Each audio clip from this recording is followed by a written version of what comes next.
Assalamu alaikum viewers and welcome back to my channel Study Law with Bushra.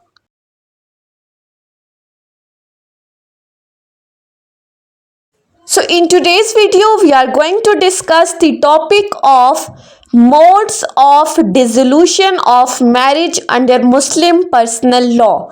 But before starting the discussion, I request you all to please subscribe to my channel and don't forget to press the bell icon for latest updates. Do share this video with your friends and don't forget to comment your feedback. So let's move towards the discussion. बहुत सारी मुझे requests आ रही थी कि dissolution of marriage और खुला के दरमियान का जो डिफरेंस है उस पर एक वीडियो बनाई जाए, लेकिन आप लोगों के लिए ये समझना बहुत ज़रूरी है कि ये जो डिसोल्यूशन ऑफ मैरिज है या तलाक है या खुला जो हम कोर्ट से लेते हैं ये अलग चीज़ें नहीं हैं, बल्कि ये जो तलाक है या ये जो खुला है ये डिसोल्यूशन ऑफ मैरिज का ही एक तरीका है। डिसोल्यूशन ऑफ मैरिज से क्या मुराद है? तनसीख निकाह, यानी कि निकाह को ख़त्म कर देना, मैरिज को डिज़ोल्व कर देना। और मैरिज को डिज़ोल्व करने का ही एक मोड हमारे पास तलाक है और एक मोड हमारे पास खुला है। अब इस तलाक या खुला के दरमियान क्या डिफरेंस है ये हम आज की इस वीडियो में डिस्कस करेंगे।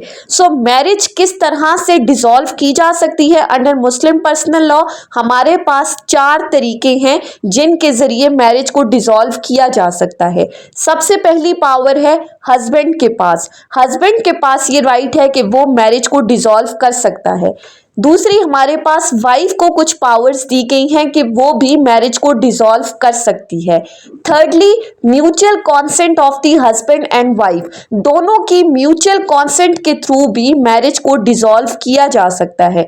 एंड लास्टली, जुडिशियल डाइवोर्स, यानी कि कोर्ट्स के पास कौन सी पावर्स हैं कि वो किस तरह से मैरिज को डिसॉल्व कर सकती हैं।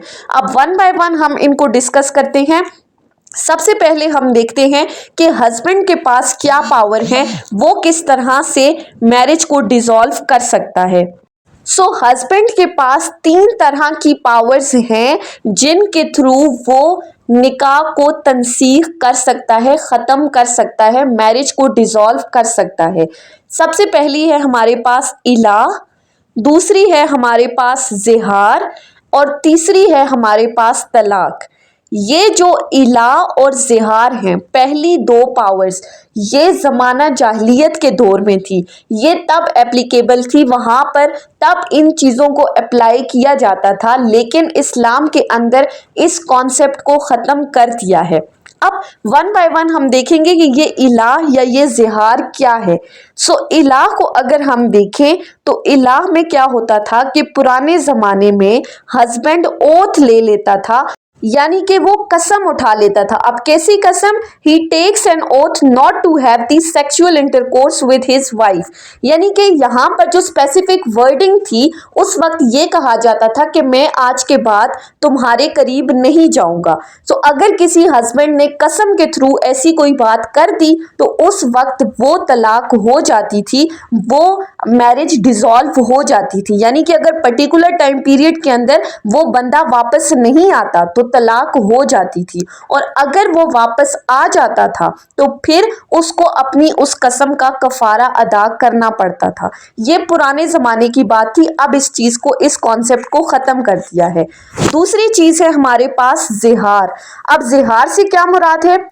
If the husband compare his wife to any of his female relation within such prohibited degrees that renders the marriage with such person unlawful, यानी कि वो अपनी वाइफ को कंपेयर कर देता था अपनी माँ से या अपनी बहन से, जिनके साथ ऐसा रिलेशनशिप नहीं बनाया जा सकता, जो कि प्रोहिबिटेड डिग्रीज के अंदर आती हैं।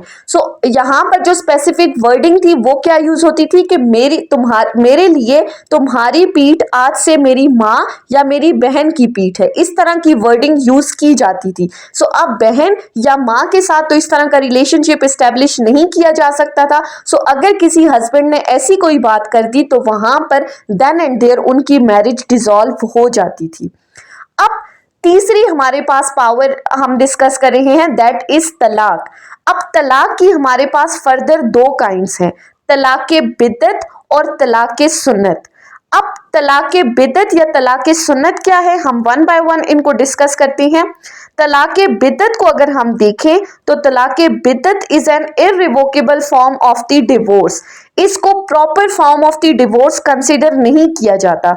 अब इसमें क्या है कि 3 टाइम्स प्रोनाउंसमेंट, यानी कि अगर कोई हस्बैंड एक ही सेंटेंस में 3 दफा ये बात कह दे, 3 दफा तलाक का वर्ड यूज करे, या फिर 3 अलग अलग सेंटेंसेस में ये प्रोनाउंस कर दे कि मैं तुम्हें तलाक देता हूं, तो फिर तलाक वाकया हो जाती थी। लेकिन ये तलाक क्या है, ये बिदअत है। इस किस्म की तलाक को proper form of the divorce नहीं कहा गया। This is a disapproved mode of the divorce. या फिर अगर ड्यूरिंग द प्रेगनेंसी किसी को तलाक दी जाती है तो तलाक तो वाकया हो जाती है, लेकिन ये तलाक एहसन तरीका नहीं है, प्रॉपर तरीका नहीं है। उसके बाद तलाक सुन्नत क्या है। अब जो असल तरीकाकार है वो इस्लाम ने क्या बताया है। वैसे भी अल्लाह ताला के नजदीक जायज कामों में सबसे जो नापसंदीदा अमल है वो तलाक के अमल को कहा गया है कि ऑल्दो ये जायज है लेकिन ये एक इंतहाई नापसंदीदा अमल है। अब तलाक सुन्नत में हमारे पास दो तरीके बताए गए हैं, तलाक एहसन एंड तलाक हसन। अब एहसन क्या है, बेहतरीन तरीका, सबसे बेहतर तरीका, प्रॉपर तरीका। और तलाक हसन क्या है, बेहतर, अच्छा तरीका। तलाक एहसन बेहतरीन तरीका है और तलाक हसन बेहतर तरीका है। अब इन दोनों के दरमियान का डिफरेंस क्या है। सो तलाक एहसन क्या है, once the husband pronounces the talaq, there had to be a 3-month iddat period to factor in 3 menstrual cycles of the woman। यानी कि हस्बैंड ने एक तलाक दी और उसके बाद वेट किया, छोड़ दिया, और अब एक तलाक के बाद वो इद्दत का टाइम पीरियड विमेन ऑब्जर्व करेगी, और इद्दत के दरमियान अगर वो हस्बैंड रुजू नहीं करता, अब ये तलाक क्या है, ये तलाक रजई है, इसमें रुजू का ऑप्शन है। अगर तो इद्दत के टाइम पीरियड के दौरान वो हस्बैंड रुजू नहीं करता तो तलाक कंफर्म हो जाएगी, या फिर अगर वो इद्दत के दौरान रुजू नहीं किया, इद्दत का टाइम पीरियड खत्म हो गया, उसके बाद वो रुजू करना चाहता है, तो फिर ऐसी सूरत में निकाह करना पड़ेगा। दोबारा निकाह की शर्त रखी गई है। अगर वाइफ दोबारा निकाह करके उसी हस्बैंड के साथ आबाद हो जाती है तो फिर मैरिज फर्दर प्रोसीड आउट होगी। अब दूसरा हमारे पास है तलाक हसन। तलाक हसन क्या है, तलाक हसन में कहा गया है the husband is expected to utter the words of the talaq 3 times in successive periods after the menstrual cycle. यानी कि एक तलाक हस्बैंड ने दी, उसके बाद एक तोहर का वेट किया, उसके बाद दूसरी तलाक दी, दूसरे तोहर का वेट किया, और उसके बाद तीसरी तलाक दी। सो इस तरह से मैरिज क्या है, वो डिसॉल्व हो जाएगी। अगर फर्स्ट और सेकंड प्रोनाउंसमेंट के बाद हस्बैंड रुजू करना चाहता है तो तलाक क्या हो जाएगी, वो इनइफेक्टिव हो जाएगी। लेकिन अगर फर्स्ट और सेकंड प्रोनाउंसमेंट के बाद हस्बैंड की तरफ से कोई रुजू नहीं है तो मैरिज फिर डिसॉल्व हो जाएगी, उसको थर्ड प्रोनाउंसमेंट करनी पड़ेगी।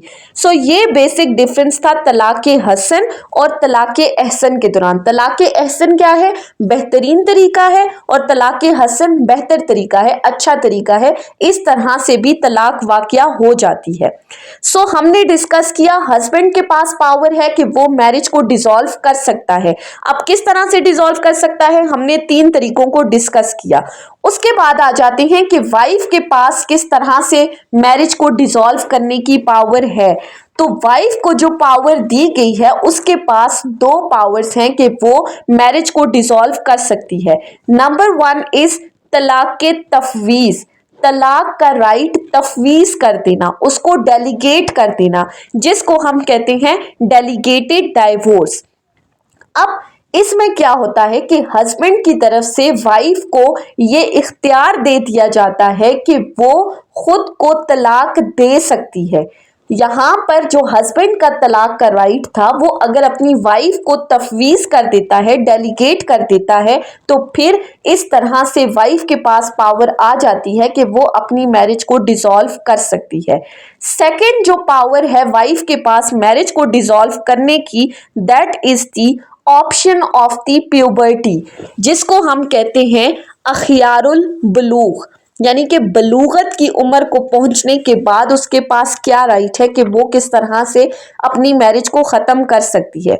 अब इसमें हुआ क्या कि अगर किसी माइनर फीमेल है और उसका निकाह उसके गार्डियन ने 15 साल से कम उम्र में करवा लिया है, वो अभी माइनर है, 15 साल से कम उम्र की है, उसके गार्डियन ने उसका निकाह करवा लिया विदाउट कॉन्सेंट, तो फिर ऐसी सूरत में जब वो फीमेल प्यूबर्टी की एज को पहुंचेगी तो 15 से 18 इयर्स के दरमियान का जो टाइम पीरियड है, जो प्यूबर्टी का टाइम पीरियड है, वहां पर इस टाइम पीरियड के अंदर उसके पास ये राइट है कि वो अपने निकाह को ख़त्म कर सकती है। वो ये कह सकती है कि मेरी कॉन्सेंट के बगैर ये निकाह करवाया गया था, लिहाजा मैं इस मैरिज को फर्दर कंटिन्यू नहीं रखना चाहती, तो वो अपनी मैरिज को डिसॉल्व कर सकती है। यहाँ पर without the decree of the court, without the consent, वो अपनी मैरिज को खुद डिसॉल्व कर सकती है और मैरिज डिसॉल्व हो जाएगी।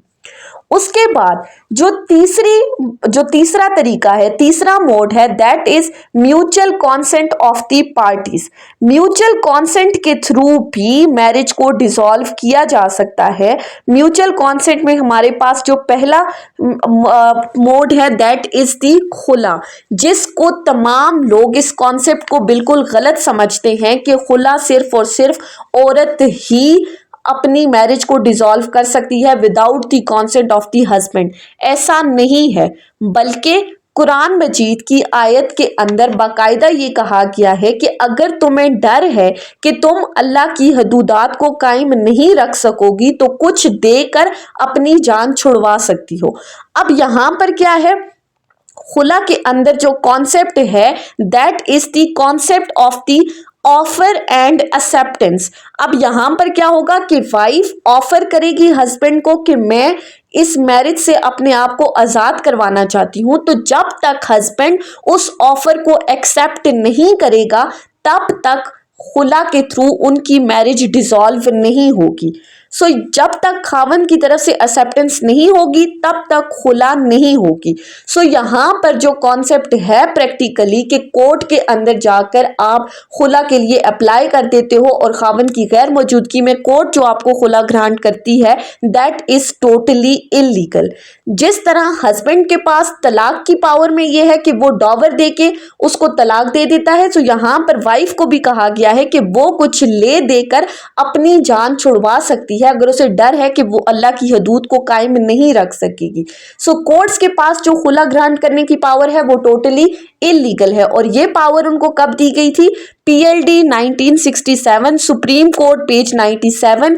इस जजमेंट के बाद कोर्ट्स को ये पावर दी गई थी कि वो खुला ग्रांट कर सकती हैं, but it is totally against the सुन्ना एंड कुरान, क्योंकि कुरान के अंदर जो कॉन्सेप्ट बताया गया है वो बाकायदा यही बताया गया है कि वाइफ ऑफर करेगी और जब तक हस्बैंड उस ऑफर को एक्सेप्ट नहीं करेगा तब तक उनके दरमियान खुला नहीं होगी। सो म्यूचुअल कॉन्सेंट के थ्रू जो मैरिज को डिसॉल्व किया जाता है वो दरअसल खुला का कॉन्सेप्ट है।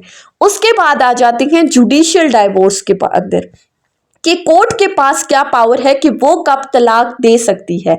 सो पहली चीज, कोर्ट के थ्रू जो मैरिज को डिसॉल्व किया जा सकता है, so the first method is Lian. अब ये लियान क्या है? Lian in simple terms means the charge of adultery on the wife। अगर कोई हस्बैंड अपनी वाइफ के ऊपर ये इल्ज़ाम लगा देता है कि इसने जना किया है, और अगर जना का इल्ज़ाम लगाने के बाद वो 4 गवाह लेकर नहीं आता तो फिर लियान का प्रोसीजर अडॉप्ट किया जाएगा। वाइफ के पास ये राइट है कि वो इस एलिगेशन के बाद हस्बैंड को सू कर सकती है, और अगर हस्बैंड विदाउट विटनेसेस कोर्ट के अंदर आकर सिर्फ और सिर्फ ओथ लेता है, अल्लाह की कसम उठाकर कहता है कि मैंने जो भी कहा है वो सच है और अगर मैं झूठा निकलता हूं तो मुझ पर खुदा की लानत हो। इसी तरह हस्बैंड के ओथ लेने के बाद अगर वाइफ भी ये ओथ लेती है कि मैं अल्लाह की कसम उठाकर कहती हूँ कि मेरा खावन झूठा है और अगर मैं झूठ बोलूँ तो मुझ पर खुदा की लानत हो। तो जब दोनों तरफ से ओथ हो जाएगा तो उसके बाद इनके दरमियान तलाक हो जाएगी। अब खुदा की लानत वाली जो बात है वो तो मामला अगले जहां तक चला गया, लेकिन जो इस वर्ल्डली लाइफ के अंदर जो उनके दरमियान की जो मैरिज है वो डिसॉल्व हो जाएगी इस प्रोसीजर के बाद।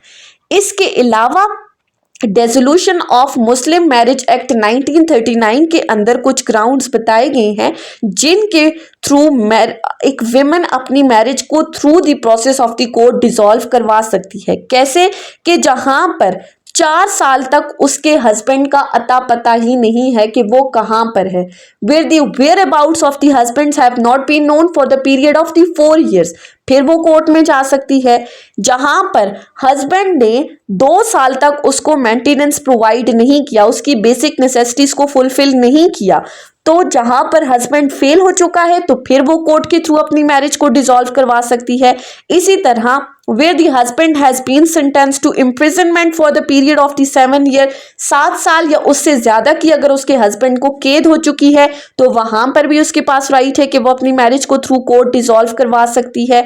या फिर husband has failed to fulfil his marital obligation for the period of 3 years। इसके अलावा अगर उसको कोई ऐसी वल्नरेबल डिजीज है तो उस सूरत में भी वो कोर्ट के थ्रू मैरिज को डिसॉल्व करवा सकती है। और where the husband was important at the time of the marriage and he continues to be important, तो वहां पर भी उसके पास राइट है कि इन ग्राउंड्स के अंदर वो कोर्ट के थ्रू अपनी मैरिज को डिसॉल्व करवा सकती है। सो आई होप कि इस वीडियो के जरिए आपको ये पता चला होगा कि कोर्ट के पास किन केसेस में पावर्स है मैरिज को डिसॉल्व करने की, खुला का कॉन्सेप्ट क्या है, खुला किस तरह से होती है, क्या कोर्ट्स खुला ग्रांट कर सकती हैं, या फिर हस्बैंड के पास जो तलाक का राइट है वो उसने किस तरह से एक्सरसाइज करना है। सो इस वीडियो के अंदर हमने पढ़ा कि डिसोल्यूशन ऑफ मैरिज, एक निकाह को तनसीख करने के तरीके कौन कौन से हैं, हस्बैंड के पास क्या पावर्स हैं, वाइफ के पास क्या पावर्स हैं, म्यूचुअल कॉन्सेंट के थ्रू किस तरह से मैरिज डिसॉल्व होती है, या कोर्ट के पास क्या पावर है कि वो कब मैरिज को डिसॉल्व कर सकती है। सो हमने 1 by 1 डिटेल में इन चीजों को डिस्कस किया है। सो आई होप कि इस लेक्चर के बाद आपको मजीद कोई भी कंफ्यूजन नहीं रहनी चाहिए कि डिसोल्यूशन ऑफ मैरिज और खुला के दरमियान क्या डिफरेंस है। सो आई होप कि आपको ये लेक्चर समझ में आया होगा अगर आपने इस वीडियो को अटेंटिवली सुना है तो। सो अगर आपको ये वीडियो अच्छी लगी है तो इस वीडियो को लाइक करें, कमेंट करें और चैनल को जरूर सब्सक्राइब करें। Thank you so much for watching this video. Till then, अल्लाह हाफिज।